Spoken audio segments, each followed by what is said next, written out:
That's why I wear a hat. I would look awful with a shaved head. Your head, you have a perfectly shaped head, like looks wonderful. I would look real weird. Hi, everybody.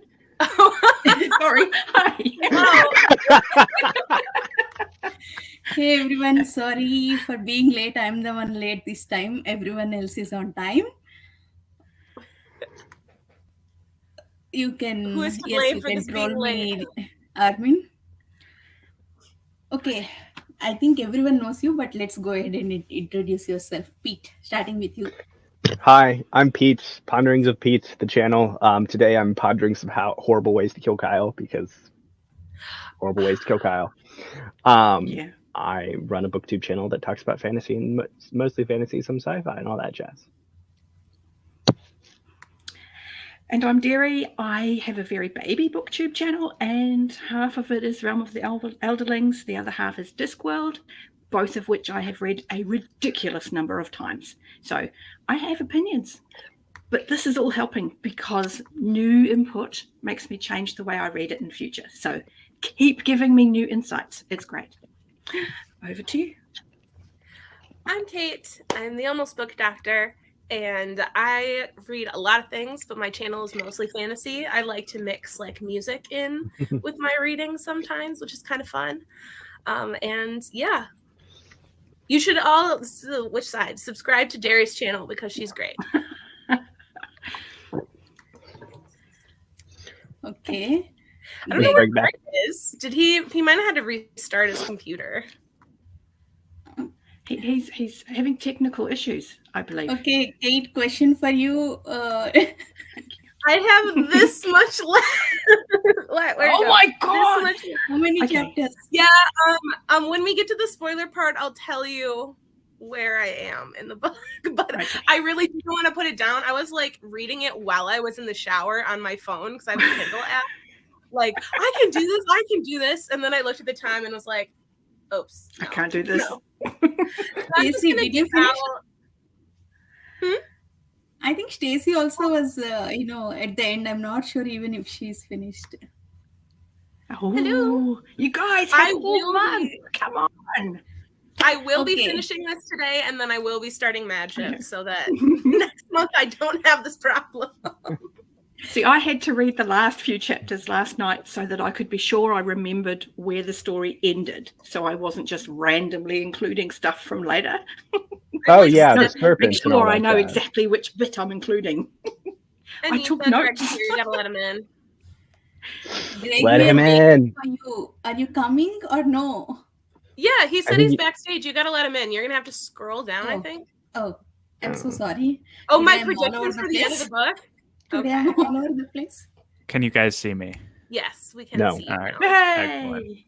Okay, let's start. First, what are your thoughts on it? Also, what did you rate this book? Also, audience, what did you rate this book? Pete, go ahead. I rated this book yes. Read it. So, because I'm probably the weird one that doesn't give ratings, because I don't know. I just don't like the 5-star system. Anyways, that's not a soapbox. Make your own system, Pete. You're an accountant. You love systems and things. Don't call me out like that, all right? I'm working on it. He did make a system. He rated it yes, Cait. There we go. That's my system. The binary and that's system. all you need to know. Really love this book. Seriously. Definitely hated Kyle. All that jazz.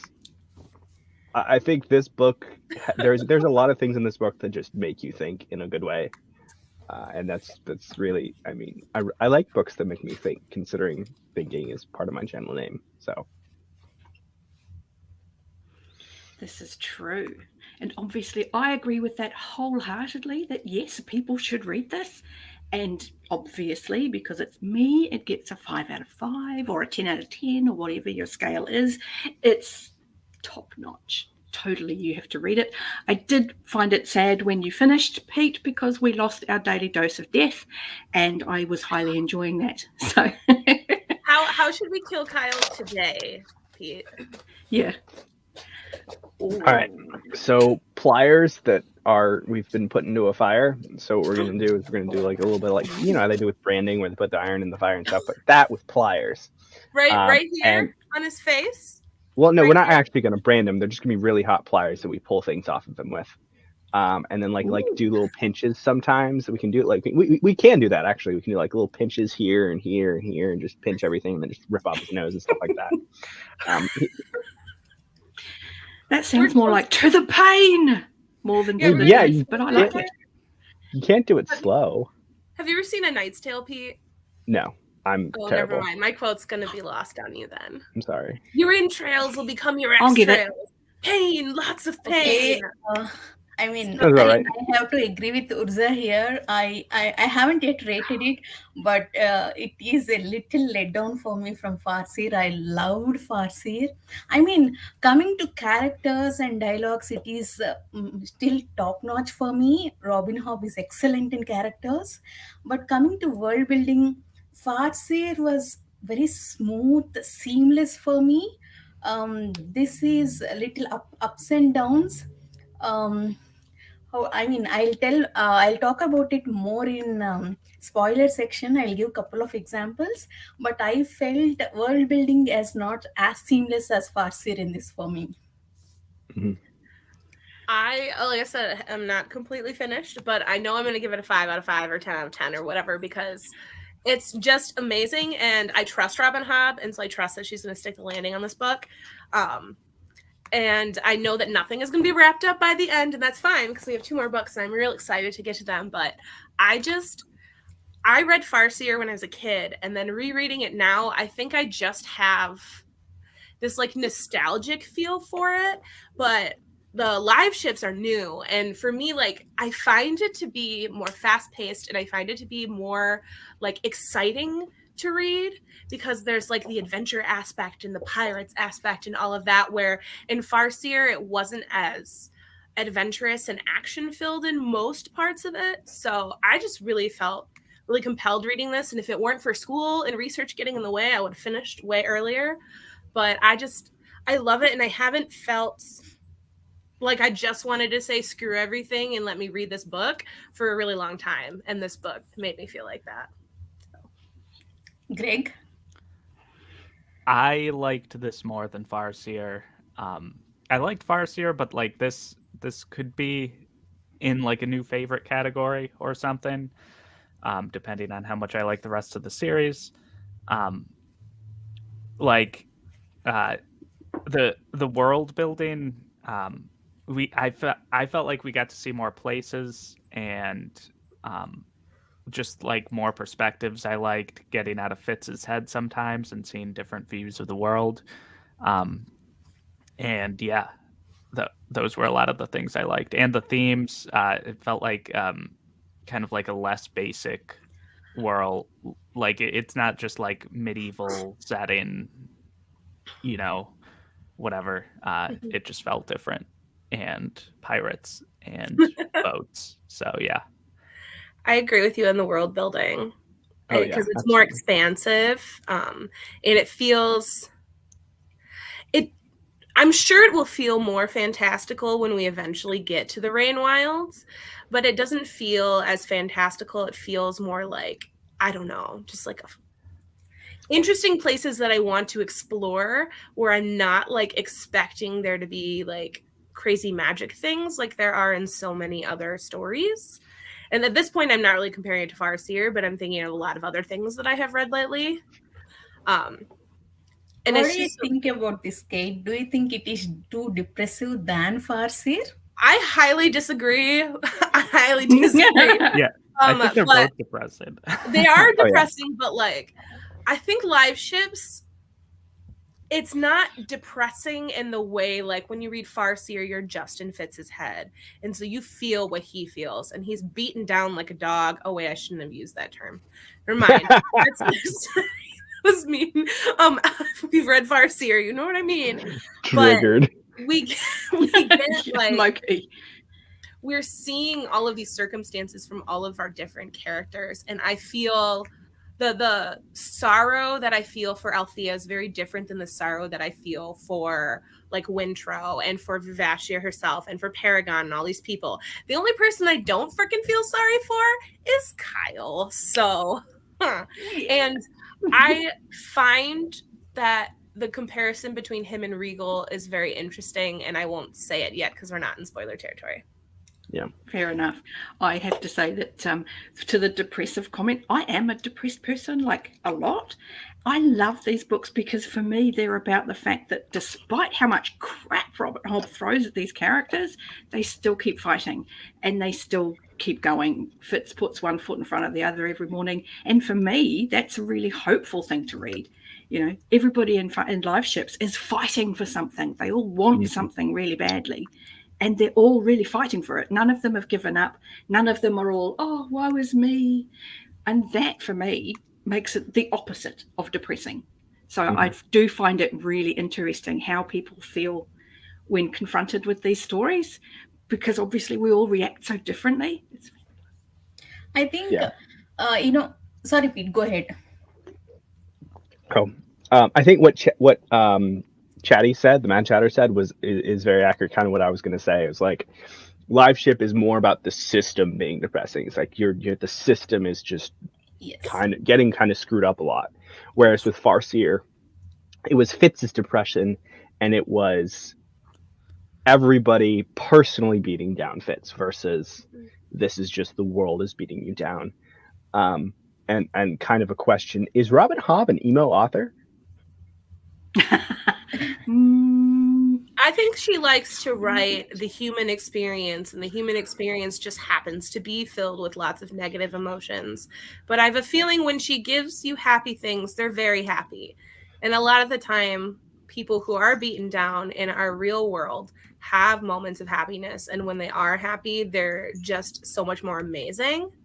And so I think that she just kind of has used these books as a way to talk about the sadder parts of human experience. I mean, in this story, she's bringing in the story of slaves, capitalism encroaching upon the old trader lands. You have religion, you have we have the government with the satrap and how selfish and messed up that is. Like, there's all these different facets that you see of the world. So I think LiveShips is more expansive in that aspect too, where like Farseer might have been more like a character study in Fitz and how someone can cope with that, if that makes any sense. If I may add to that, to the point Pete and Chatty mentioned, Farseer is just focused on Fizz. We are too invested in him, so it felt more depressing because we go through that emotions Fizz was going through. LiveShip, we are seeing that, as Kai mentioned, we cannot look away from, because every character is going through that. So when we consider the world, as Pete mentioned, we cannot look away from what is going on. Coming to characters and the world, everything is sad, but at the same time, since it is not focused on one character, we are not as deeply connected to as we are connected to Fitz's pain. I think that may be the case for some people, but personally, I find both of them sad. I mean, in LiveShip, we cannot look away from it. Like every chapter, I was like, "Oh, more, come on! I need a break." I get that. Valid. That's valid. Yeah, I agree with that. On terms of the world building, when you were saying earlier, Anita, that Fitz, it felt, I don't know, richer perhaps. I think because we were with him for a long period of his life and it was very intimate, we never really saw outside of Buttkeep, whereas we're seeing a lot of the world in LiveShip. I mean, we've traveled quite a long way just in this first book. So to get several cultures, I mean, we've got obviously Bingtown, but we've also got what's going on with Kennet, and we've got the culture aboard ship, and we've got the hints of something happening in the Rainwild. So that's another culture that we're seeing impact, even though we haven't seen it directly. And the same with Jamalia. So we're getting so much more to try and kind of put in place in the world. And that it's done really organically, like it feels like it could exist. There's economics going on, there's politics going on, people all have agendas, and it's impacting the story. And I think that takes a lot of skill as a writer to make that feel believable. And I think she does a really good job. I feel like when we talk about Robin Hobb, it's just like a love letter to Robin Hobb, because we all care about her writing so much. When you say Jamilia, what makes me think of is they call it like the White City in the book. Yeah. And that makes me think of Minas Tirith from Lord of the Rings, because that is also the White City. And there's the satrap, how they describe him kind of reminds me of Denethor, and how selfish and how he like ran Minas Tirith, and how he was so self-centered, and how he like didn't care about the people below him and would take like everything from them and like just like, send people off to war and like live in his own little like world where nothing was going wrong, or if it was, he was just going to ignore it. So I thought that was kind of fun. My brain keeps going there when I read about it. You know, right now, where we are at the end of Ship of Magic, I don't see how everyone is involved in their own problems. All main characters, I don't see any solution to the overall ruling of satrap. I mean, nobody is fighting for people right now. So I'm not sure where Robin Hobb is taking us in terms of the world. Right now, Wintro, Althea, anyone, or they're focused on their own problems. As overall world, I mean, in Farseer, be it Verity, be it Fitz, they have the power, they're ruling kingdom, so whatever the decisions they make, that affect entire kingdom. But here, I don't see the solution to slavery or the world at this point of time. We need Fitz to come and assassinate the satrap. When dragons show up. Yes, just bring the dragons, burn all the slave ships. Like, but when they're in part trying to buy slaves, like not the slaves, when they're empty. When they're empty. And the serpents, we didn't even talk about the serpents, because the serpents are also like, you don't shush Darius. Because I love the serpent.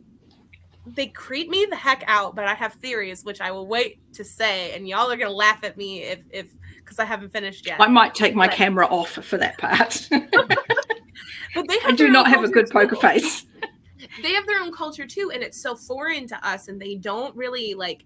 You're just in the serpent tangle, and they don't really explain anything to you. It's just like, okay, this is their own little world, and then are like, okay, well, why are you following this person, and what does this thing mean, and what is the she who remembers stuff? Like, I don't remember it. I don't know what this means. And so I think that'll be fun in the future, because we're seeing all of this stuff that has to do with similarities to our world, and then we have like the serpents and the rain wilds. The serpents. If I may add to Chatty's point here, that is I find that very interesting, because Six Touches is called barbarians.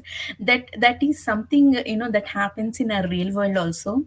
If we know somebody's culture, we when we don't know them, it's very easy to call them savages or barbarians.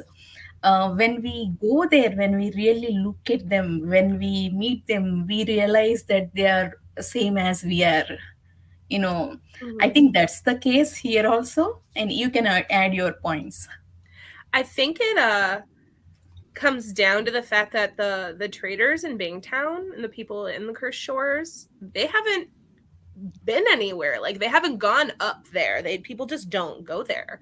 And so what people don't know, they're afraid of, or they hear these stories from the few people that have tried to trade up there, or the murmurings of information that come down on land from the Six Duchies. And so they have this like conception of what it was. Don't say anything, Chatty. I haven't finished the book yet. I have like 70 pages left. So don't say anything else. They were confusing, but I think that that's very accurate, and I like that you pointed that out, Anita. Like, they really just, it's like, I think people too life have to think how people, like, if you asked like an everyday American off the street, like what they thought life was like in specific countries in like Africa or like Aboriginal peoples on like Papua New Guinea or something, I'm sure they would have a lot of like misconceptions and negative things to say because they just don't understand and they haven't been there. Yeah, and in this world, anything going from between Buck and Bingtown has got to go through or around or via the Chalced states. And Chalced is kind of in the story at this point, in that we know that Kyle is from Chalced, and we know that that's a slave trading nation. I mean, we heard a little bit about them in Farseer. And so that has to be taken into account as well, that whole colouring of what those rumours become, given that the Six Duchies will free any slave that comes over the border. So there's a strong dislike from Chalced toward Buck. And so there's that to contend with by the time it then reaches Bingtown, which is all about trading. So they don't want people trading further away from them than Chalced. They're like, no, we want all your trade. Don't go, they're barbarians. So there's that element too, which comes back to that really intricate web of world that she's managed to build around economics and trading routes and the way that cultures begin to blend with each other around borders. And it's certainly profitable for them to be the middleman. Mm-hmm. I think that this concept also points to it's been popping up in a few books that I've been reading, but in my view, it's just a self-centered ignorance. Like if we look at our culture, if we look at any time I see this in a book, I see it as a thing where people call other people barbarians because they don't understand. And it's interesting because every culture develops differently because they're in different places, right?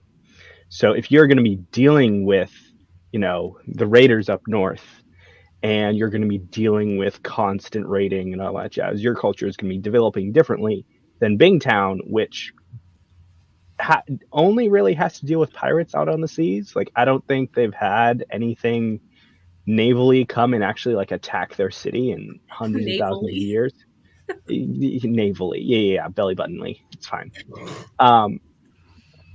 But so like the culture is going to be completely different because they've only had to deal with pirates versus the Six Duchies has had to deal with straight up like towns being burned down. It just all comes down to a lack of understanding of culture. And you could have there are other books that I've read, and even if you look at history, you can see there's even just like what you were talking about with Africa, Cait, like not understanding their culture to a certain point is where the start of the whole calling them barbarians is, and this self-centered, we're better than them because we have this, and this. And I think all cultures do that to a certain extent, especially if there's anything imperialistic about them. When they start trying to expand, they're like, oh, our culture is better because we can expand this far and try to impose our will on others. That's how I feel Kyle thinks when he compares himself to the original Bingtown trader families. Like, obviously I'm better than you, and can't you see that I'm trying to do the right thing that's going to make most money and it's going to make us the most powerful, and screw your, traditions and your way of life because mine's obviously better. I know better. You just shut up. I mean, not you. But Kyle. Yeah. What we should do is horrible ways to kill Kyle number 2. See how much money we can stuff into him before he dies. Yep, he'll die rich. Or we make him eat a lot of well, no, this wouldn't work back in their time, but if we could like teleport Kyle into our world, I have access to lots of hospital equipment. We stuck him full of coins, and then we stick him in an MRI, and they Okay. Let's come back to main track. Characters. Both. Wait, this isn't the torture. Favorite and who you hate? Pete. What'd you say, Greg? This isn't the torture video. No, I I thought know you it were- would be torture. We can do it. We can do a whole one on that on another time. That would be fun. Favorite Be great for the characters algorithm. you're doing? Both. Who you love? I mean, thoughts on all characters. My favorite character in this book is Barashin, and he is a cinnamon roll. And I swear, if anyone hurts him, I'm going to.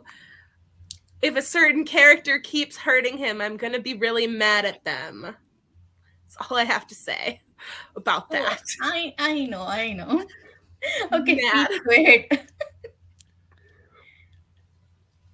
Oh, my favorite character. I really like Paragon. Oh, Like, Paragon is great. I want to see more of Paragon. Out of our main characters, Wintro like grew on me a lot throughout this book. I'm mad at him right now. I can understand. 10 of 10 can't understand. I think Wintro is probably like, especially after the finger scene. That's all I'm going to say. But absolutely, Bridget. Yes, super, super insecure. And then he takes it out on other people. That he's just doesn't know what he's doing. It's I'm like going to one claim of the those fifth on guys this who one that gets gives too right. much away. She's I'm claiming the fifth on this one. It would give too much away. Oh, okay. I also love I Paragon. understand. You cannot, after reading all books, you cannot focus on characters from one book because your I can't opinion. separate my emotions about them. Yeah. Yeah. Go ahead, Greg. Yeah, so I think I like Althea's story plot because there's a common trend that like the third generation after a very like profitable and respectable like family or whatever, like business mogul, the third generation is always where it goes south. And Althea and Ketrigan, or like Ketrigan certainly had like everything handed to her, Kefria? so she has no like Not Ketri. Okay, from Farsir. Okay.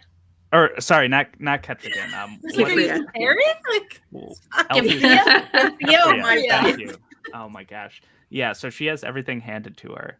And then Althea kind of did as well. But like now she's going through adversity, so she's like giving herself some like more agency prior to she's giving herself agency in a way that Kefria. I'm so confused now. Kefria did not have. So yeah, I think I will like where Althea goes. And then Vivacia as well. Vivacia makes me sad. All the live ships make me sad right now. We need a live ship rebellion. That's Mhm. when Anita mentioned rebellions. That's and I there's feel gonna like be it like could actually happen though. there could be a lot of rebellions. There's like gonna be a French Revolution. I can't wait to see Kyle get guillotined and Yes. like That's too good for him. it'll be Too quick. great. Yeah, It'll be great.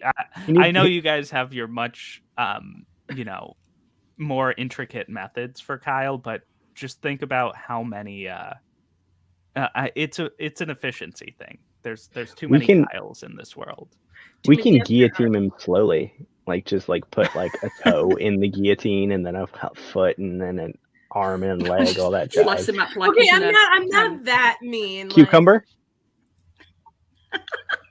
one of the characters that none of us have talked about yet that I have very mixed feelings about because this particular character is like a mirror of me when I was a teenager, and that is Malta. And I hate reading her and being like, I was like that to my parents. I was a horrible child.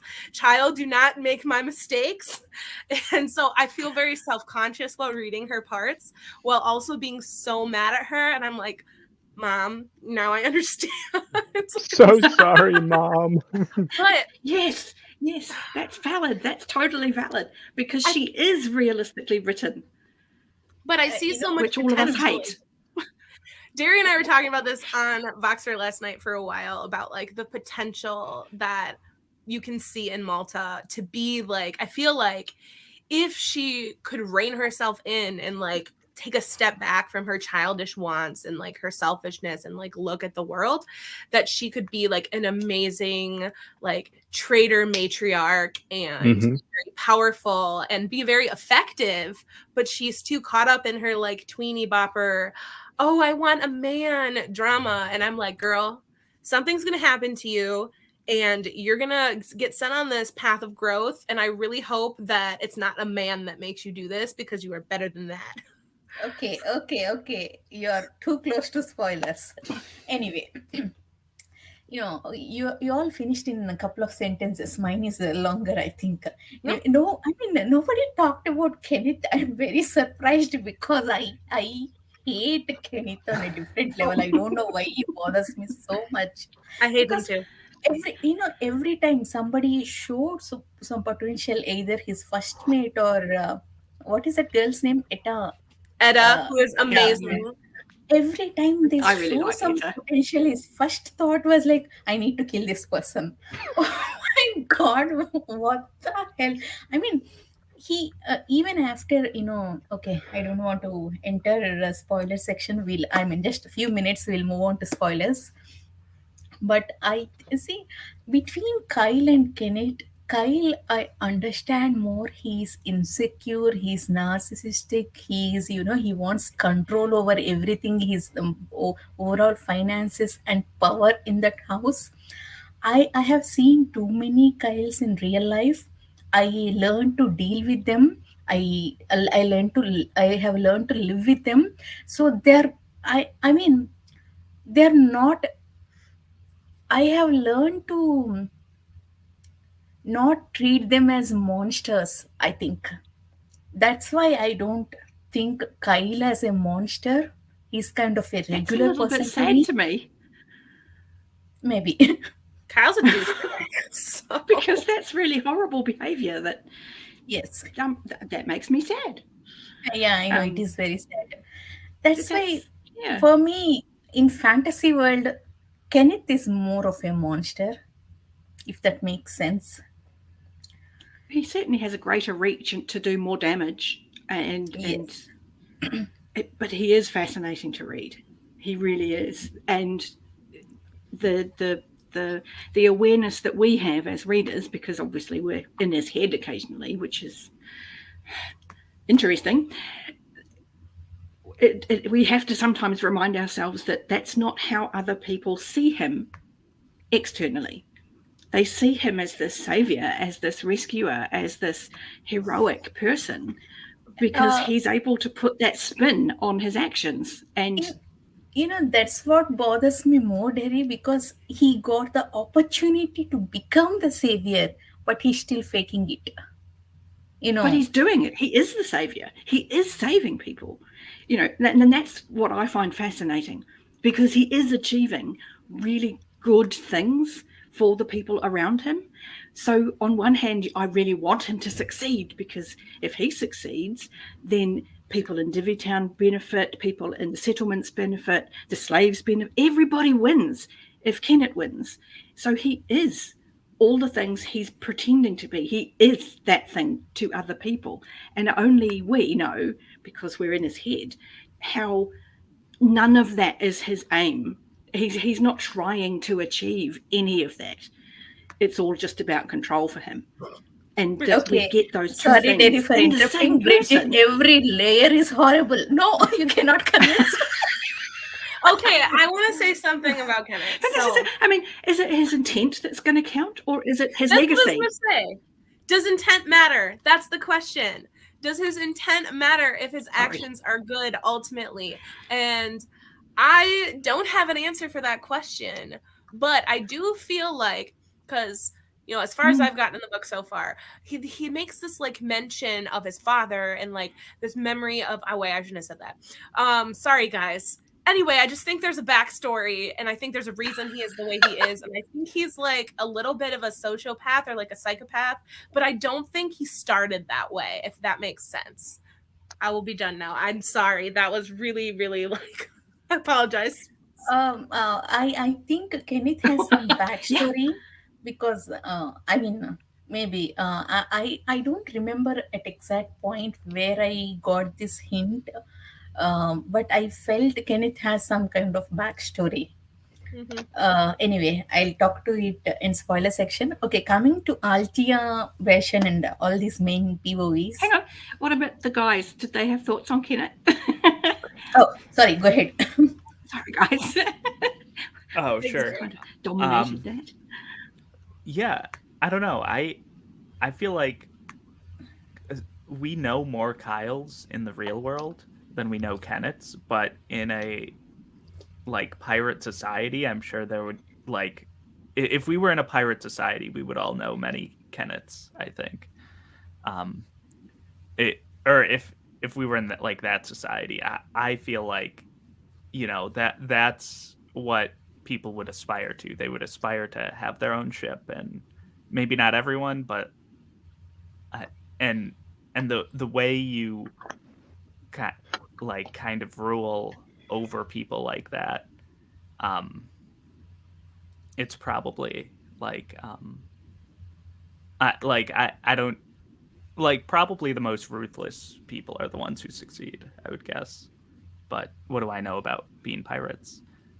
But that is the way it was, like in pirate and privateer times as well. Like if you read about like Francis Drake or whatever, like these are like these are very Kenneth like people, and sometimes like the way that they keep people in line is by doing like good things, even though their intentions are bad, and Mhm. Mhm. that's the demagogue way, I guess. You need a tricorn hat because you have the pirate hair. You just need like the hat. And an eye patch, yes. What about Peg Yeah, Leg? Pete, go ahead. Kenneth I thoughts? think I think Kenneth was odd in this book because in a book with a lot of themes of agency and a lot of characters that had a lot of agency and were doing a lot of things, it felt like Kenneth had none because Really? he he didn't do much. I felt like everything was done around him and he was riding the wave. Yeah. And a lot of So, times it felt like he was crippled by his own fear of exactly. being like assassinated or whatever his fears overthrown. Yeah, he has this weird great man complex that could take him far, especially with everything that's going on around him. But he's like holding himself back despite everything that's pushing him forward.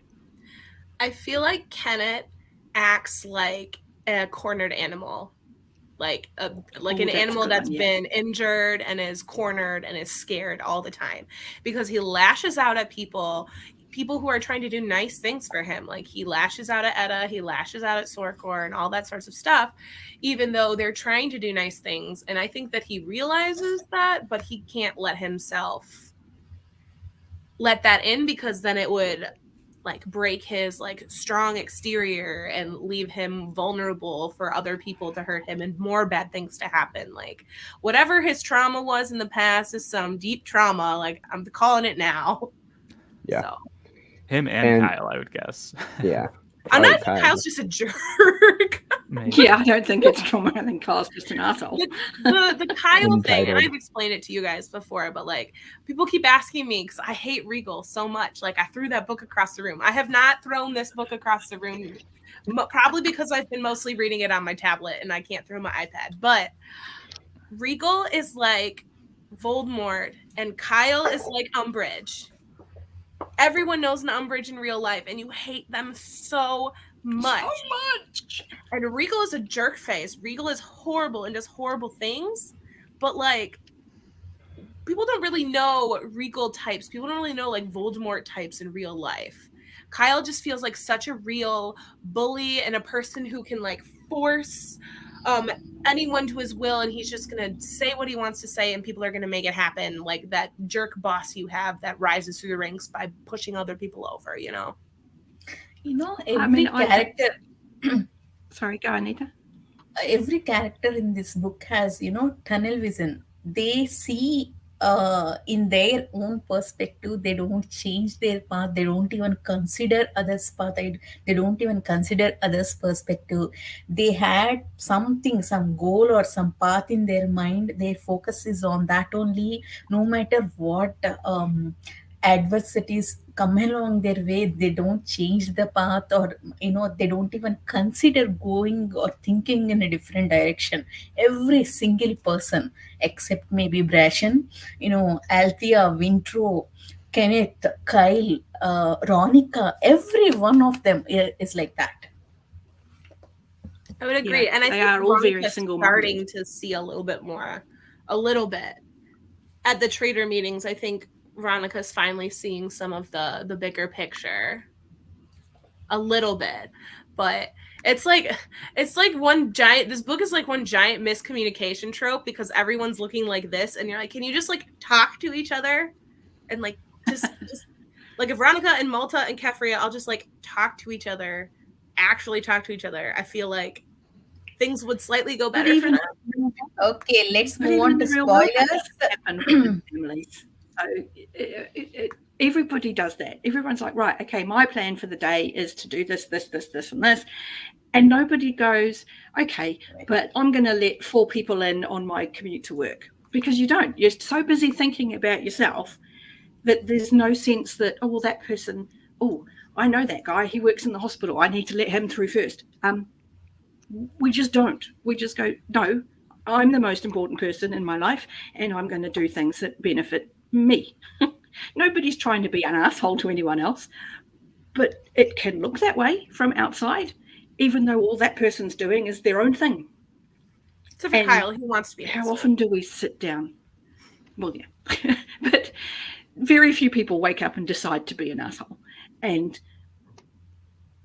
how we interact with people can be just a product of so many things. And we don't have these deep and meaningfuls with people around us very often, where we get that, moment of coming to Jesus of, honey, the things you're doing are hurting people. We don't have that, even in real world. So to expect it in a Hobb book is, it's not going to happen. Anything you wanted to talk about Brashen and Althea, and we got sidetracked? Sorry. Yeah, that's what I want to tell. Even Althea, that tunnel vision is so strong in her. How do I put it? I understand her ambition. I understand how much she is, connected with Vivesha, but she's so focused on getting that signature from the ship captain. She's so focused on that she did not even think, or she did not even how do I put it? Okay, now we are in spoiler section. Brashen told her that no other ship captain, no other live ship captain will hire her. So she decided on her own and went on that Reaper slaughter ship. But on board Ophelia, she realized, you know, there are other options for her. Before, she did not even consider, she did not even bother to do her research. I mean, if it's not, that's not a big negative. I did not cut off my rating for that, but at the same time, she has, it would have been good if she has explored other options. I Yeah, agree. Oh, sorry, Greg, go ahead. I feel like she's, because of like the magic and the ties between the live ship and the family or whatever, I feel like that's playing a part in her like decision making sort of ability. But we don't know the magic super well yet, so it's hard to say, but I feel like that's playing a part. Yeah, I feel like we've gotten small snippets of it with the like relationship between Wintro and Vivasha and Althea and Vivasha, but also like, I don't know, the part I'm at right now, I'll tell you where I'm at right now. Like, Kyle just beat the crap out of Wintro and tried to throw him overboard to the serpent. Like, that's where I stopped. Like, Oh, Gantry just like said, "What the hell are you doing?" Like, put him down. Oh, that means this is fresh in your head.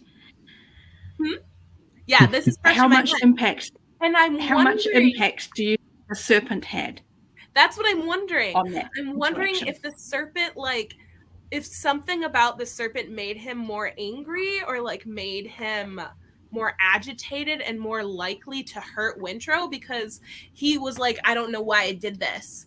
Like, Yeah. I feel out of I am pretty sure that serpent manipulated his brain. I bet my money on that.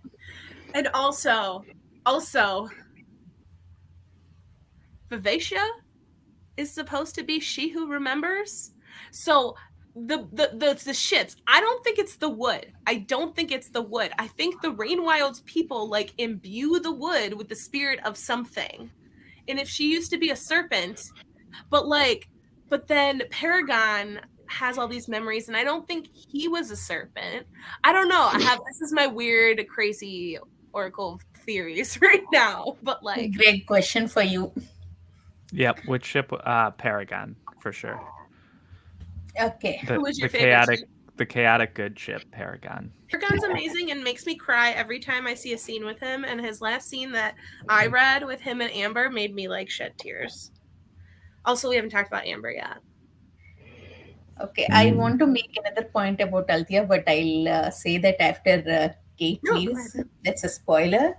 But anyway, the point about world building, I said, in the beginning of the discussion, I have two scenes which that bothered me. One is, they're when they're attacking slave ship. Every time Sorkar leads the attack, but exactly, at the point when Kenneth goes, he loses his leg. You know, that's too set up for me. It's does it make sense to you guys? Too much of a Like, coincidence, essentially. yes, I mean, he went just to lose leg, just to make that plot happen. That's how it felt. Hope wasn't like that in Farseer. That convenient things or coincidences don't happen, or that's how I felt. Well, that That happened was more too than you realise in convenient Farseer. yeah, I don't know. It might have been convenient. I thought it was fine. I felt it was natural. Yeah, It didn't feel out of place. Yeah, I mean, I understand.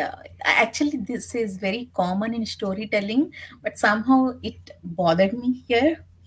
And Fair enough. another thing bothered me is I hated the chapter where Ronica and Kefria received the dream box, and Malta wanted the dream box instead of making her sit and explain. They were, I mean, Ronica was like, "No, we are returning this." Obviously, the teenager is going to open that. I mean, I understand whatever they say, irrespective of how well they explained. Malta would have done that. I agree that, but they did not even put effort in trying to explain, trying to make understand what it means to open the dream box. Does Malta realizes what it means to dream box before opening that? I don't think so. I did not. No. I don't think they explained properly. Yeah, I'm not sure how they could have explained, because Malta was just... I'm going to push back on that a little, though, and say that as a parent, you aren't always in touch with your kids, and you don't always know how far ahead of you think that they are over where you think they are. And there's everything in the book to indicate that both Veronica and Kefria still consider Malta a little girl. And that's how you treat little children, is you just say, no, this isn't for you, and it's going back. You don't give a little child reasons.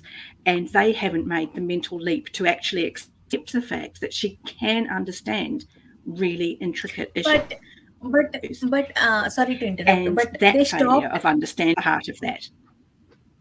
But they stopped treating Malta as little child. They are involving her in finances and how to run the business, everything. They underestimated her. Yeah, they're trying. Severely. And then after that happens, and Veronica has that like one-on-one with her, and she's like, you tell me if you're lying. And I won't be mad, but tell me.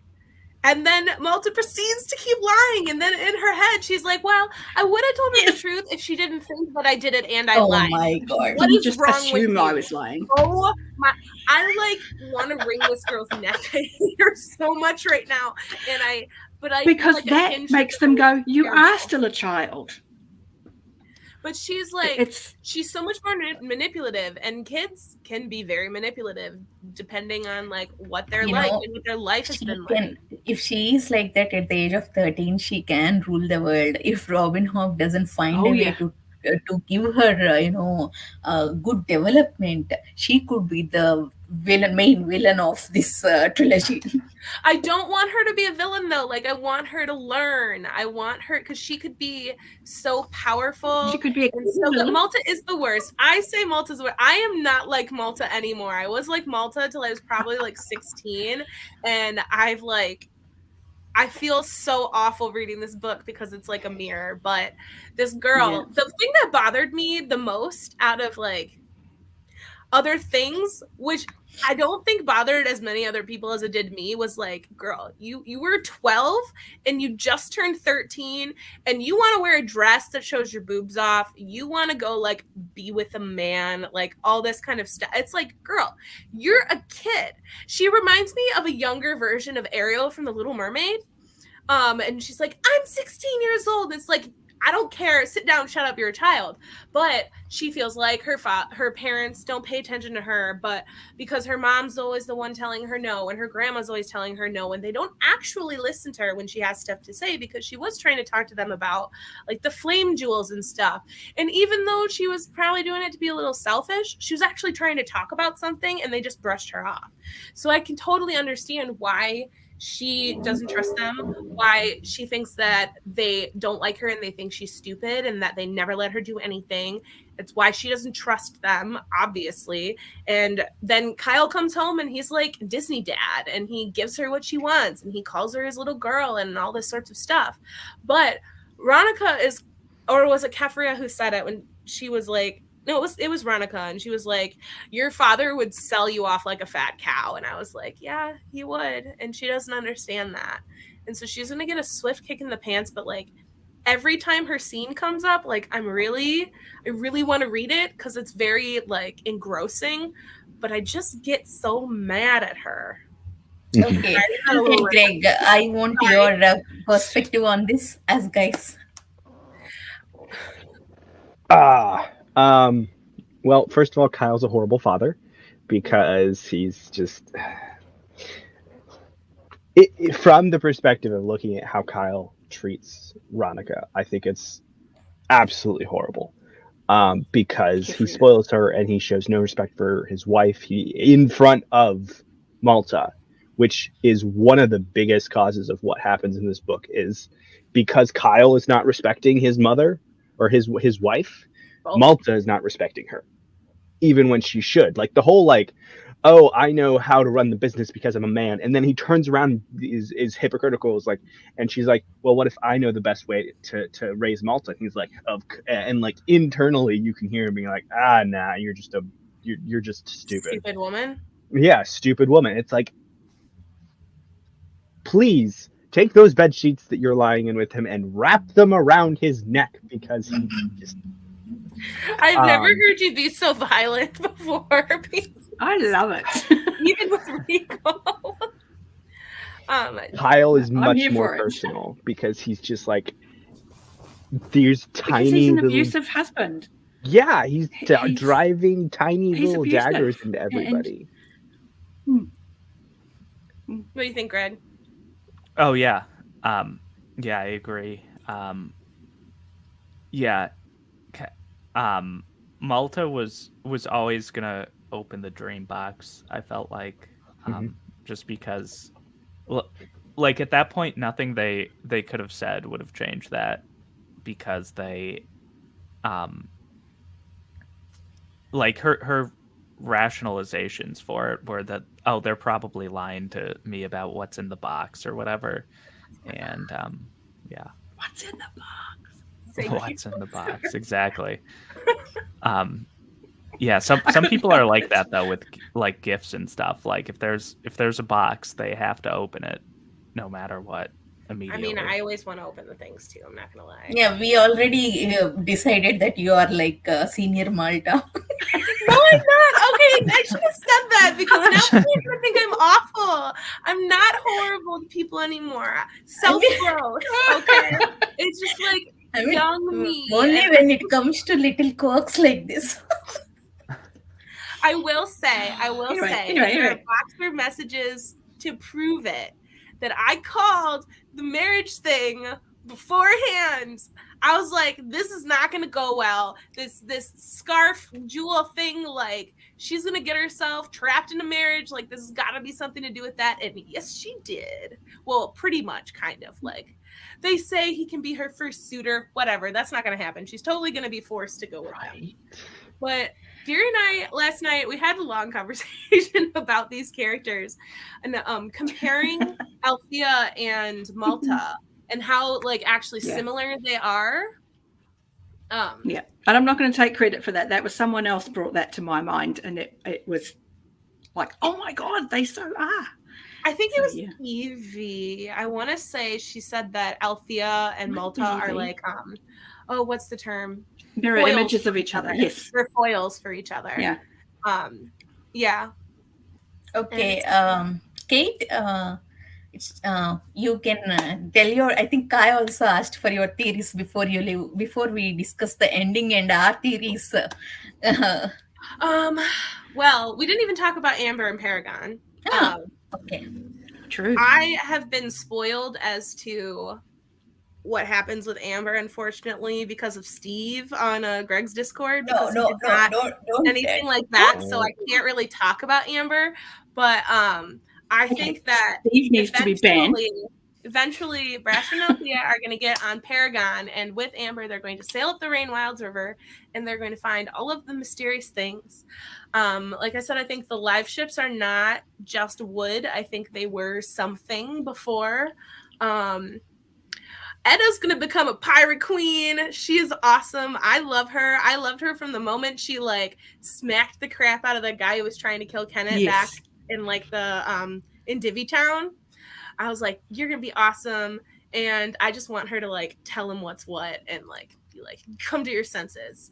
I want Kyle to be eaten by a serpent, but that's probably not going to happen. But I'm torn between serpent colonoscopy.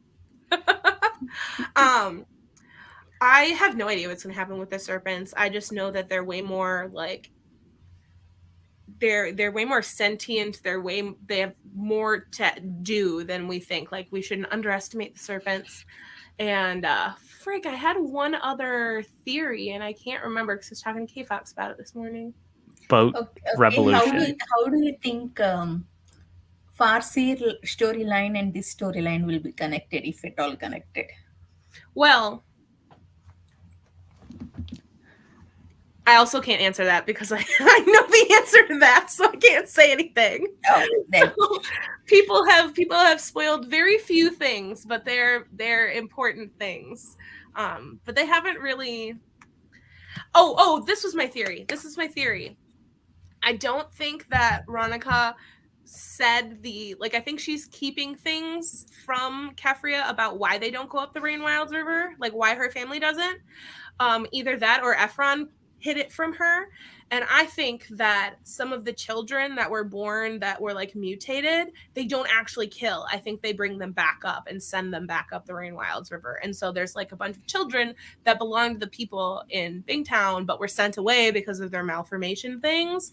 And so when we eventually go up the Rainwilds River with Althea and Brashen on Paragon, because I think that's going to happen, then yeah. And I'm not sure who the Mad ship is yet. I mean, Mad could be angry, but I took it as to mean like crazy.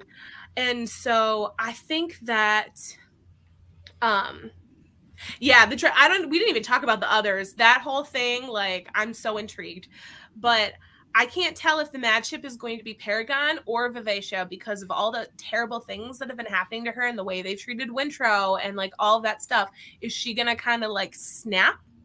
Like we think Paragon did, but like he didn't, because the whole thing where he was like, I was always loyal to my family, and then like when Amber's going through it and there's all the blood and stuff, and I'm just like, what happened to you?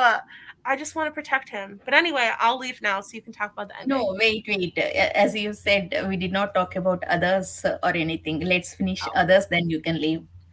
I'm so intrigued by they remind me because Pete and Greg, you have read this. They remind me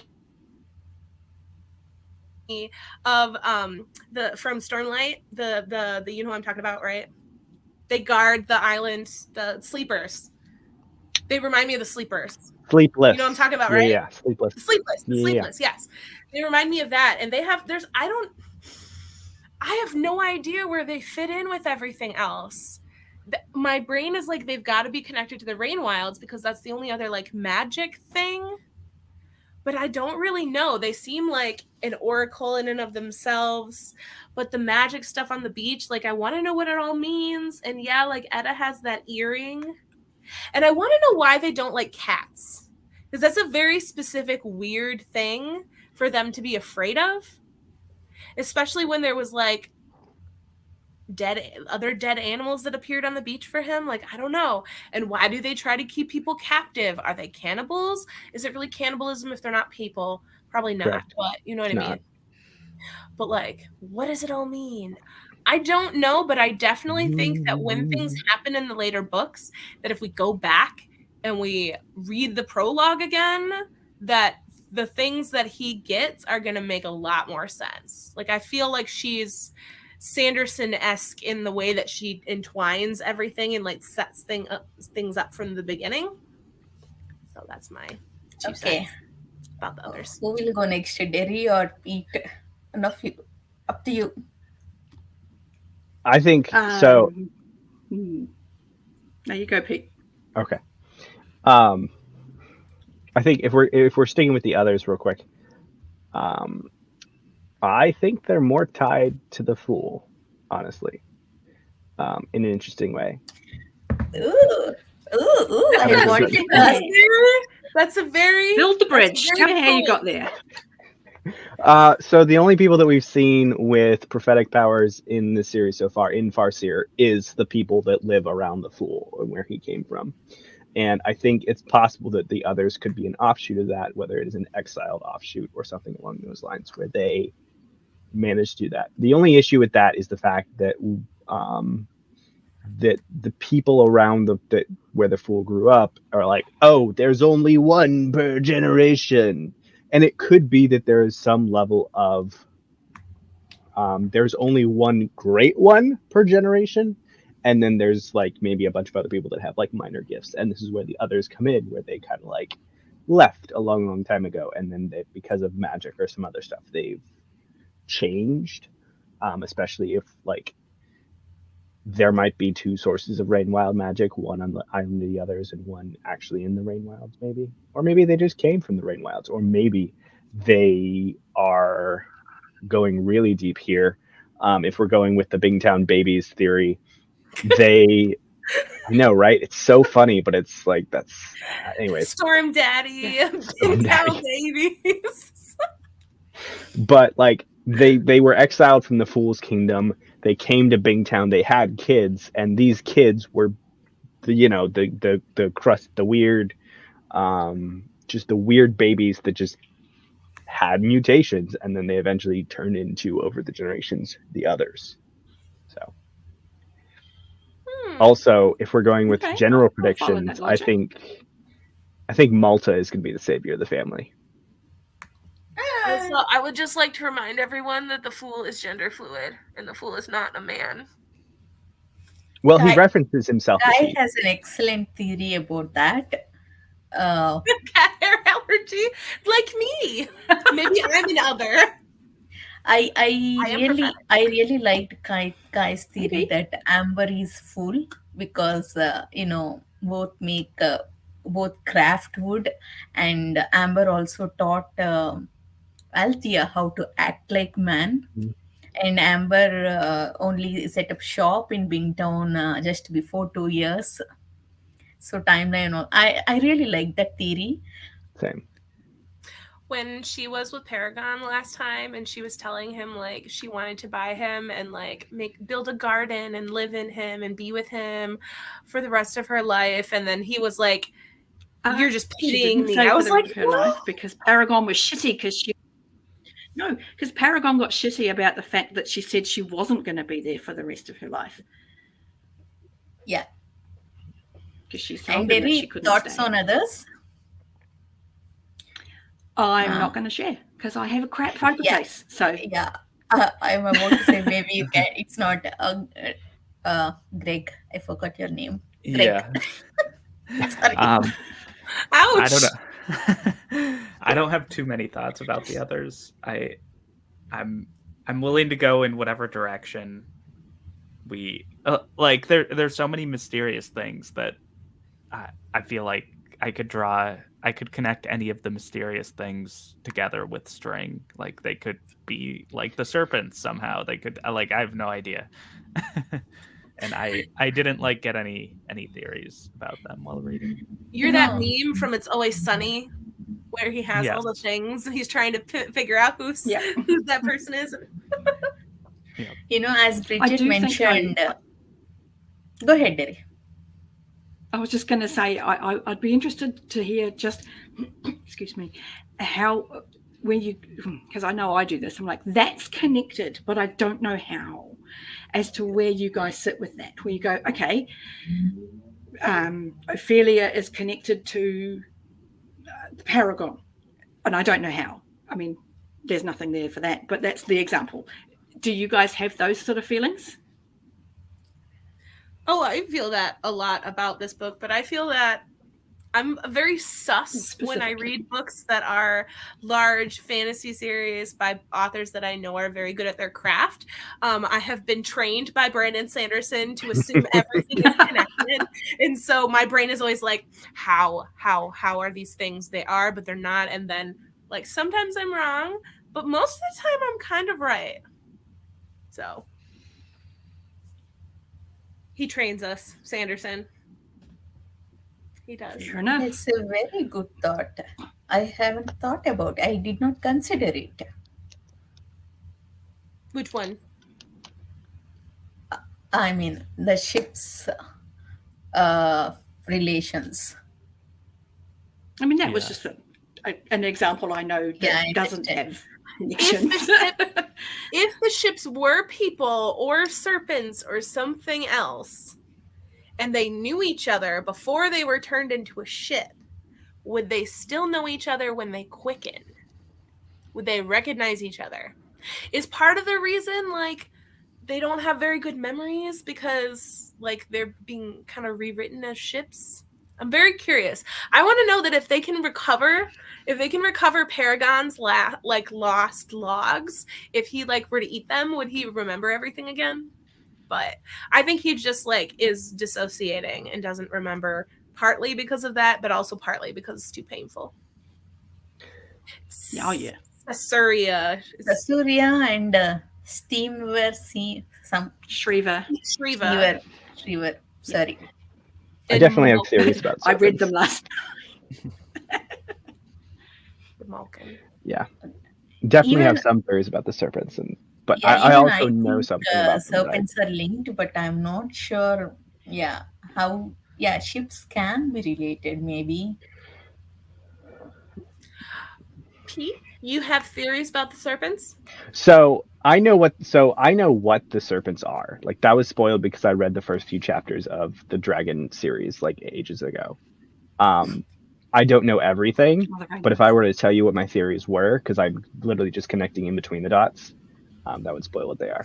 Well, before you said that it was when you read the Dragon books, my brain was like, as soon as I heard him say like, we are not what we used to be, like we have changed forms, I was like, they were dragons. They were dragons. And now they're dragons without wings. No, they are not dragons. because elderlings turn to stones, not trees. So they cannot be ships. They cannot be serpents too. Serpents are not dragons. Somehow Serpents the are not elderlings. I decided. No, Greg, no. The serpents don't actually exist. So here's the theory. So Hologram serpents? the serpents are actually salmon, and we know this because they go upriver to breed. that is how the Rainwild people I know. make I the know. Weird ship. babies? Devi Yes. is looking at us all like I am with some stupid people. Yep. They have the same breeding patterns as salmon, so I think that they're descended from salmon rather than dragons. Yep. They're not What all if it's like evolution? what if it's like Mighty Morphin Power Rangers? So like they're actually like several different animals morphed together. They're salmon, they're platypus, they're I love platypus. they're a random lizard, maybe a Big Town baby mixed in there somewhere. Now you're just talking crazy. I I love Okay. how there's now a Okay, name. okay. The Big Town Babies was a step too far.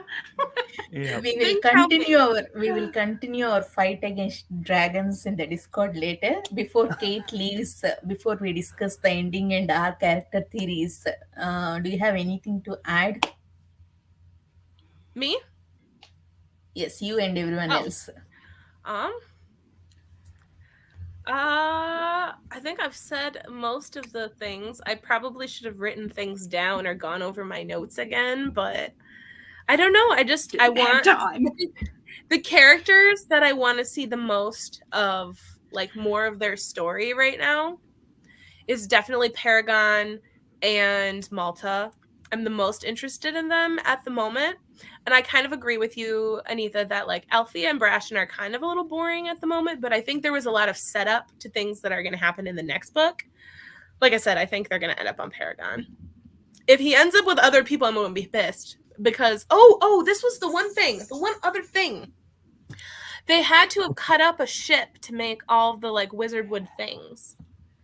A really, really, really long Yes. Yes. So Brashen has the wizard wood face that looks like him that gives him advice. That Kenneth. I imagine Kenneth. Oh, Kenneth. Did I say Brashen? Kenneth. Yes. Kenneth. Sorry, my bad. My B. Literally.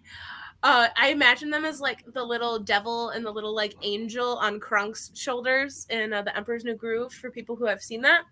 And just like whispering to him and trying to help things. And I when he said those nice things to Edda when they were like sleeping, I was like, good little wizard wood face. But I have a different opinion there. I felt he's kind of manipulated Etta to be more nice to or to be loyal to Kenneth, which he does not deserve. Oh yeah, no, he's not good. I just liked that one particular moment. He's not good, but he does call out kind of, and he was like, you don't deserve these people. Yeah. Like, you don't. But I'm wondering, like, was he carved from a ship that had already quickened? Or was he taken from like a tree and fashioned by the Rainwild travelers? Or did someone steal wood and make him? Because if it takes 3 generations of death to make something quicken and to become alive, how did they get this tiny little piece of wood to quicken and become alive? And if you were to break wood off of a live ship, would they all be pieces of the same person? Like if they did chop Paragon up, would there be just like little Paragons everywhere and they would all have this bad attitude, or what? Like, I don't know. So yeah. There are so many magical elements in this book, particularly where we don't get details about others or live ships and even Kenneth's charm and Rainwild magic. So many things we don't get details. I hope we get something by the end of the trilogy. I think more of that we get only in Rainwald's quartet. Okay, I'll stop there now.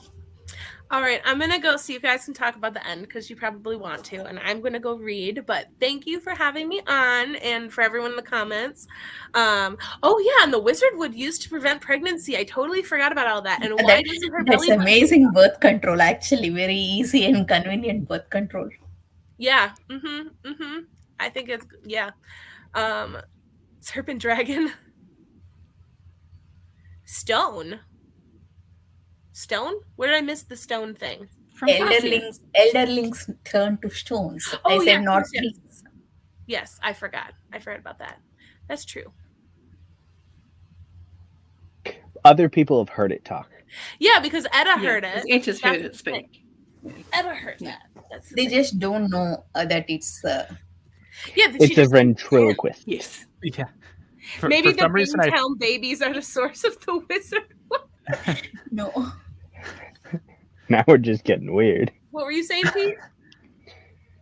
I don't remember. I was talking, I think, Oh, Greg. but I what were forget you what I was saying.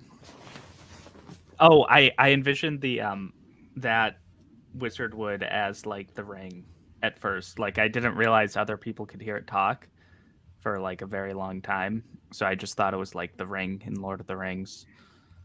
whispering to Frodo? Yeah. My But like bitch. a good ring and like a bad person rather than like a bad ring and a good person. Mhm. It could have actually been. Yeah, I Ed. don't think so, K Fox. I think he was sleeping. Like, I think they straight up say. He was sleeping. Edda wasn't aware that he was sleeping. Also, But there was were he- there were other situations where other people, like the first mate, heard the thing say something, or heard like the last glance of it, and they're like, "Wait, what?" And Kent was like, "No, it's nothing." Even the old woman on Devi Town, before Kenneth enters the tavern, old woman heard and he asked what. That's when Kenneth talks to him, and he's the guy who goes to ship and tells Orker and others that Kenneth is in trouble. Mhm. Kenneth's also being a super big baby about his leg, and I want to slap him too. I'm That's only one thing I felt sad for him. I mean, I feel it's I feel pity for him. Like, I don't feel any good feels for him. I just straight up feel pity, both because he lost his leg and also because he's such a crappy person. Like, it's all gonna come back to him. Like, oh, Power I of don't. 3, man, like, it's gonna come back on him threefold. So, I think there's more to it than just the blood, I because don't of what we've seen remember before. blood thing. I'll have to check. Yeah. okay. There's, Peg leg. Yes, he needs a tricorn hat, a peg leg, and a parrot. What if it was a wizard word peg leg? No, Bridget, Oh, stop, no. stop romanticizing him in your brain. Stop it, stop it, stop it. He will never be Jack Sparrow. But he's a savior. It's a slightly unrelated thing. Have any of you seen the meme where it's like Amber Heard walking out of the courthouse and it says she will forever remember this as the time she almost caught Jack Sparrow? And I died. Okay, with that, I'm going to leave so you can talk about the things. So Thanks for joining, Kate. Bye. Bye. Bye. So somebody remind me what happened in the last couple pages, because I can't say I remember exactly what happened. Okay. As you know, Vivesha is taken by Kenneth and crew, Yes. and Wintro saved kind of Kyle's life. Why? And Althea has been discovered on the Ophelia. Okay, yeah. They've I have made theory a on plan. that. So Okay, go ahead. Continue. go. No, Okay. I think, I mean, initially I thought, too much focus was given on Althea as Athel going to some hotel and come back as Althea on the ship. I thought something will happen and she will miss the ship, but I think I'm wrong. I think she will come back as Althea on Ophelia. I think if she realizes, or if they get to know that Vivesha was captured, I think Althea will try to rescue the ship. I mean, I don't know how she will achieve that. I don't think Ophelia owner, that guy will be ready to risk everything, his cargo and his crew. I think Althea has to take Brashen's help. I don't know how they are going to achieve it, but I think they will try. So I'm guessing after reading that ending, I mean, I was thinking Althea and Brashen will board Paragon before that, but now I don't think that anymore. I think Althea and Brashen will attempt rescue. I think Okay. Paragon will be with Amber. And how do you think Brashen's going to come back into the piece? Because he's Yeah, helpmate on the Spring Eve, like the stolen good fencing ship. yes, yeah, I have a theory about that. Immediately after reading that, they're stopping at these little pirate towns. So there is a high chance that they will stop on this big, what is that town name? Big Clow or Divvytown. not that. Now, right now, Vivesha is uh, uh, Oh well, she's on the sea, so big something, Big Clow or Big Oak or something, that town name. They're stopped on that yeah. town. I think there is a high chance that Brashen will come to that town or somewhere nearby, where some pirate town, where he'll realize that. The only thing I can't connect is how Brashen and Althea will meet again. That that Okay. that I can't connect. Only I mean, I don't know. They Guys, might run into each other. I mean, just to know that I want to continue with Matship immediately. Now I'm stuck. Like I can't read Matship, and I am not able to focus on other books. why Felt that. can't you? Don't you know you're supposed to drop everything to read Hob? Yeah, I was just too stubborn. I thought, okay, I'll read Matship at the end of June. So I started another book, Well of Ascension.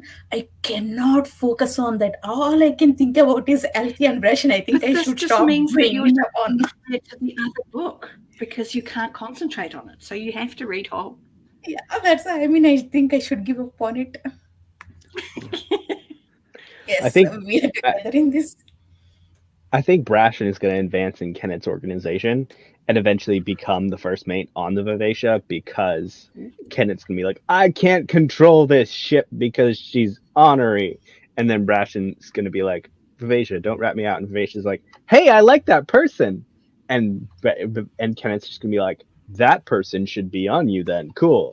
Let's bring you on board and you're going to help. And Brashen's going to be like, I don't want to work with this guy, but like also maybe even sympathize with him a little bit.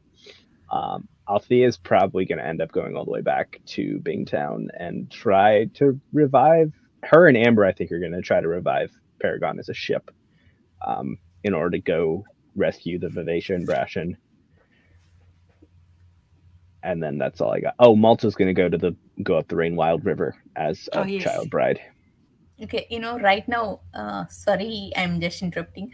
Right now, for Malta, the guy, whoever she did dream, the guy sounded Rain. yeah, the guy sounded so nice. I, I felt like, I'm so sorry to be mean. I was like, Malta doesn't deserve him. Little weird though. He was like, "So you like to be kidnapped, huh?" Oh my God, that is so creepy. I mean, It's a thing though. I mean- understand their world and our world are different. For us, a 13-year-old is a child. For they in that world, for their culture, it's. I mean, I understand it's a you know normal for them to be a 12-year or 13-year-old to be married. Still, to read that, it is very creepy. I mean, that too. I mean, she's not even a woman. She's like 13-year-old girl. Yeah.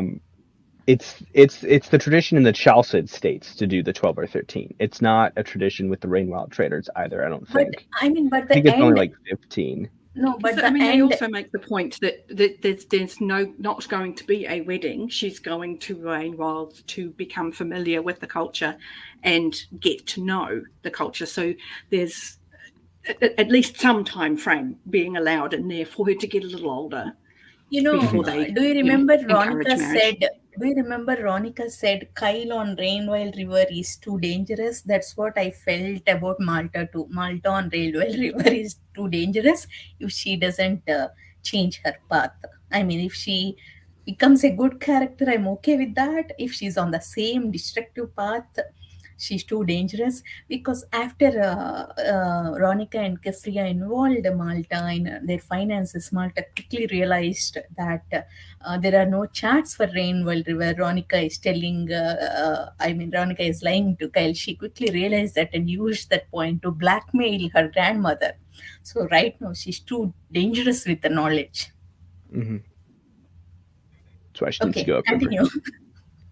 No, that's all. That's all I had. Was just kind of Malta's going to become the savior of the family somehow after she goes up the Rain Wilds. Greg, I'm not asking Derry because she already knows everything. It's just entertaining Pickle. for Derry now, or listening to all our theories. Yeah, so there's obviously the great sea serpent salmon theory. Wow, I can't speak.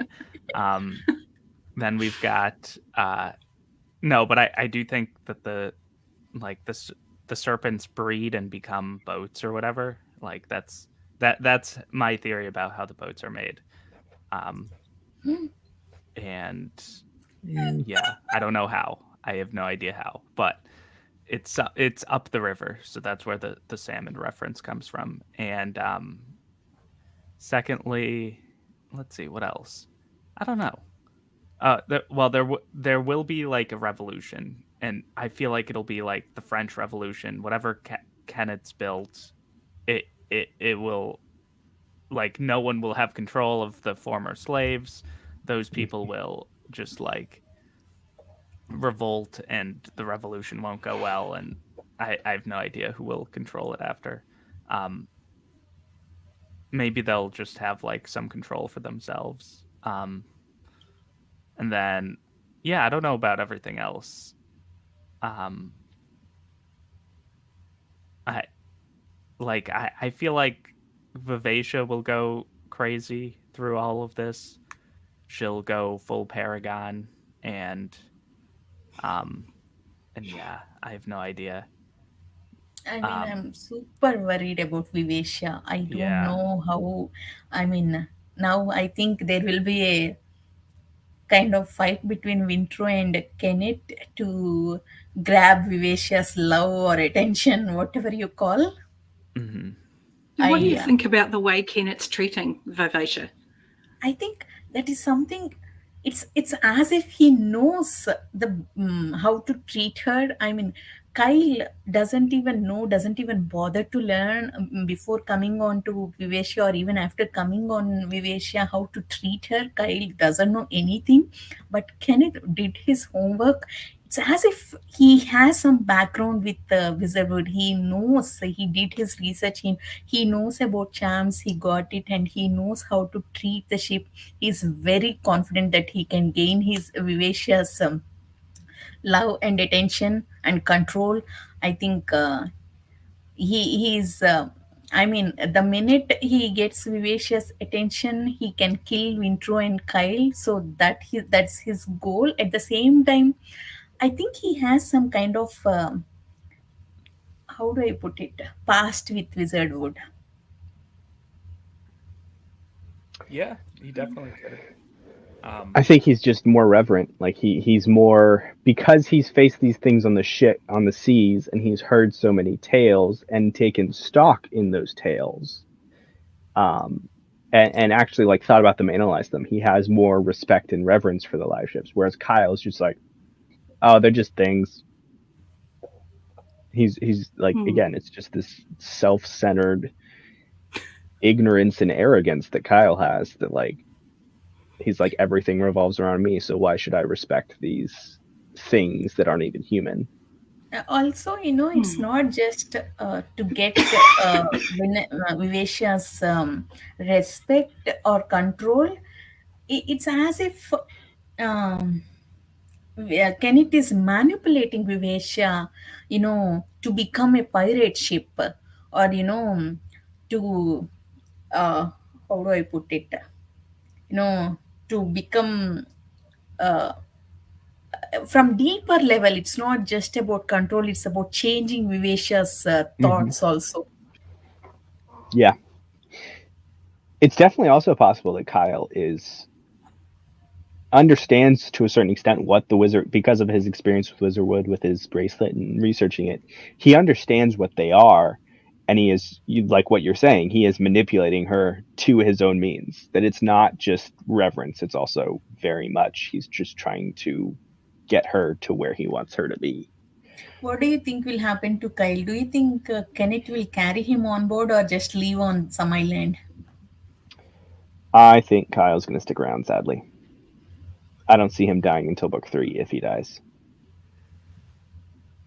Walk the plank, Kyle. Do you think, I mean, right now they're focused on healing Kenneth, but do you think Vivesha will try to capture Ophelia or to attack Ophelia? Now they have live ship, they can attack live ship's cargoes. Do you think they will attack Ophelia's cargo, and do you think that's how Althea learns about Vivesha's capture? Yeah, probably. Because are they going up that like center channel or whatever? They have to That go they're- home, right? Yeah, Mhm. that's their projected route. So I feel like that. I feel like everyone will figure out what's going on pretty quickly, and like Kyle will figure out that Althea's on a live ship as well. Like everyone will know everything, like within the first 10 chapters of the next book. Do Probably. you think Fool is from the same monastery where Wintry is taking training? Oh boy, no idea. No. We don't even know like much about where he was or anything like that. I don't. I believe the Fool was from a generic across the sea. Hmm. Okay, Very what are your far final? south is all you know at this point about where the Fool is from. Say again? Very far south is all you know Very at this well. point Yeah. about where the Oh, Fool is okay. from. So, what are your final thoughts about the world? I know about Jamelia City, about Satrap. Nobody is fighting them as of now. Chalced states are going to try to use this all slavery revolution to take over Bingtown and the Rainwild route. Ooh. Maybe, yeah. I have no idea what'll happen, but I feel like revolution's in the air. Do you think Kenneth will focus on that because now Satrap hired Charles State people and privateers to attack pirates? So those privateers on that ship may come, to attack Kenneth also. Do you think there will be a war between Kenneth's slaver ships? I mean, Kenneth's free slaves ships and privateers of and Charles State people? Mary, please Absolutely. think if I'm right.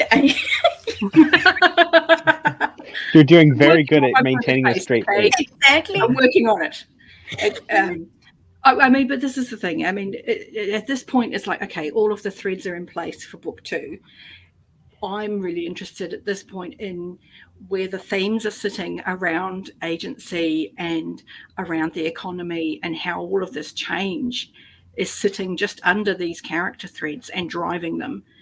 Because without all of this economic pressure and economic change, Ronica and Kefria wouldn't be under the pressure they're in to convince Malta that this is an option.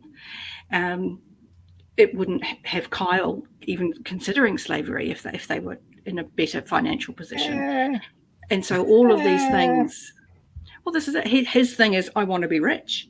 And because slavery has made its way into Bingtown, there's no way for him to make as much money unless he makes some quick cash quickly, and slaves are the best way to do it. Those are the, yeah, I find that really interesting to think how cleverly it's all been built to push them into this situation, and it's still going to be pushing even as the characters get stuff done or not, or come into what they think they want or don't want. These pressures are still there and are still impacting the environment that they're in. And so I'm really interested to sort of hear your thoughts on that kind of level of where the story is. Yeah. Yeah, if there was no market for slaves, then Kyle wouldn't have any reason to be a slaver. Other than the fact that his first mate pushed him that way as well. Second mate, not first mate. First mate Gantry is good. Second mate Oh Torg yeah, is the the second mate. horrible You're right. person. Do you You're think he's dead? He's just Yes. thrown from the ship. I feel like he died, but I don't Serpent. remember Hope the he's scene. dead, but Yeah, he. horrible people never die. Do we easily. think Kyle needed pushing? Sorry? No, Do you think Kyle needed pushing? no. No, Kyle wasn't there when Torg was pushed from the ship. He was down in his quarters. He's not a nice person. Yes. I think Kyle would have been Yeah, and- convinced to do anything, as long as somebody put it to him in the right way. He's Oh not my a very. Oh my god, Pete. Yeah. When Torg doesn't come back and tell Kyle about Wintro, and Wintro has now slave tattoos, that was horrible. Oh my god, I cannot put in words how the struggle in my heart. I mean, I was so angry at Torg. At the same time, I was so frustrated with Wintro for not taking action for 4 days, for waiting till the end. It was so horrible.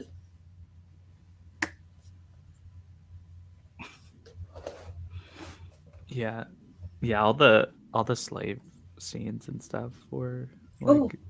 I want to talk about that. I almost forgot. Greg, I wanted to ask you.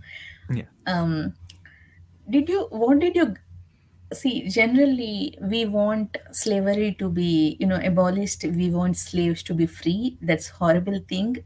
But what did you think about all these slaves killing Kyle's crew and taking over Vivacia? Did you still support slaves at that point of time? Yeah, I mean they're they're like a desperate people, so they don't really know. Like you could say, oh, they could have made like a better decision if like they knew that like this first mate was more like sympathetic Amenable. to them than this other first mate, and they don't know like who's good, who's bad. But yeah, they just they don't know any of that, so because they were intentionally denied the information. So yeah, I mean they could have done things better, but they didn't because they didn't know, and like this was their only opportunity for freedom, so they took it. Absolutely. It's a narrow window of time, and it's not like they could get to know anybody. It's like, well, better to err on the side of caution. Yeah. But then just like the killing everyone, I don't know. Like could they have like entrapped them or like whatever, imprisoned them? Because yeah, like the guy Wintro was talking to, the slave who was like who's like, yeah, I'm like priest. a monk. Yeah, I'm a priest. And then like he would say like not priestly things in Wintro's opinion. But he'd been a slave for how long? I mean, I imagine that would shake anybody's faith. Yeah. Yeah. But then he still used like oh no, I'm a priest as like justification for like maybe he did it in the real world. Yeah. Happens in the real world. That happens in the real world for sure. Maybe that was just through Wintro's eyes, because I guess he wasn't like preaching like these are the words of whatever the god's name is. Sa, yes. Sa, dude. Sa, yeah, Sa. Do you guys remember if Fool prayed to the same god in Farseer? I don't remember which god they prayed in Farseer. I do not remember. Cal and Ada.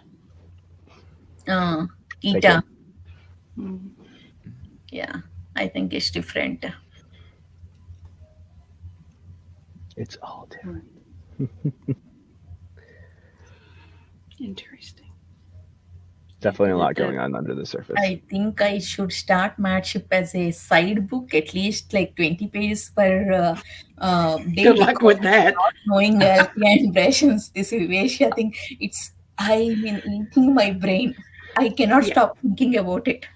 Yeah, you can't be honest with the other book if you're actually thinking about Hobb. Exactly. You're cheating on that book. It's emotional betrayal. So And Greg will be angry with me. What if you read 2 books at the same time? No. If I don't focus proper, if I don't give enough attention to Well of Ascension. Oh yes, that's true. I will be very angry. yeah, you have to give big books your full attention, and if you can't do that, then you need to do what you need to do. Yeah. Not that I'm saying drop everything to read Hobb, because that's exactly what I'm saying, but that, no pressure. No pressure, you know. So, but at LiveShip, I mean, I was recently in a stream on Beautifully Bookish Bethany's channel, and they've just completed the entire LiveShips series, and some of the points of view that were brought forward on that really surprised me, and it struck me just how varied the readership of Hobb can be in who is reading and why they're reading and what they're looking for in stories, because some of the thoughts were just so profoundly different from the ones that I've had for so long, and yet some of them were so insightful, and I was like, I never even thought of that. Oh my God. And I've read these a lot. That's nice. A lot. So, but to be still getting different viewpoints and hearing different insights from people that can still alter how I perceive the story just proves how much there is in here. There's so much in here that can be seen from so many different angles that I comfortably see myself talking about this for years to come and still getting new insights. It's astonishing. Especially with Hobbes' way of writing characters, even writing ships. Because when I was reading Ophelia with Ophelia's owner and his son, I was so jealous of them because Vivesha was supposed to be happy like that with her family, but Vivesha wasn't happy. I mean, all about that scene, all I can think about is what Vivesha missed. As I mean, I felt so jealous as if that is a person and something I missed. Hobby is fantastic in writing, drawing her emotions like that. Oh yeah. I a long time ago, someone said, is it weird that I want Amber and Paragon to fall in love? And I'm like, Hobb has written a ship in such a way that you want them in a romantic pairing with someone. That sentence is insane. Yeah. But that sentence is insane. And yet for a Paragon to give you that sense that he's capable of that kind of emotional connection, you're like, okay, I can see how you'd wish that for Paragon, until you remember that he's a ship. But and that's how well they are. And it feels he's a child. Same as sometimes he is a child. Yeah, exactly. I mean, I can't go into the trauma from Paragon's perspective, because that you'll discover that as you go. But just from what you've seen so far, that the vulnerability in him and the anger in him and the sense of abandonment in him, I mean, it just breaks my heart. I love Paragon. I love him. He's absolutely one of my favorites. But this is a ship, and you feel those emotions for a ship. That's madness. But you do, because he's well formed. He's a person, even though he's I want to know about Paragon's backstory. Who blinded him? What happened? It is heartbreaking for him too, because he remembered killing all those people, and I want to know why he made that decision.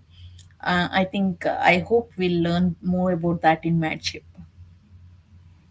Yeah, maybe the serpents blinded him when he flipped over, or the salmon, rather. Sorry. The salmon, yes, of course. Okay, any final thoughts? No.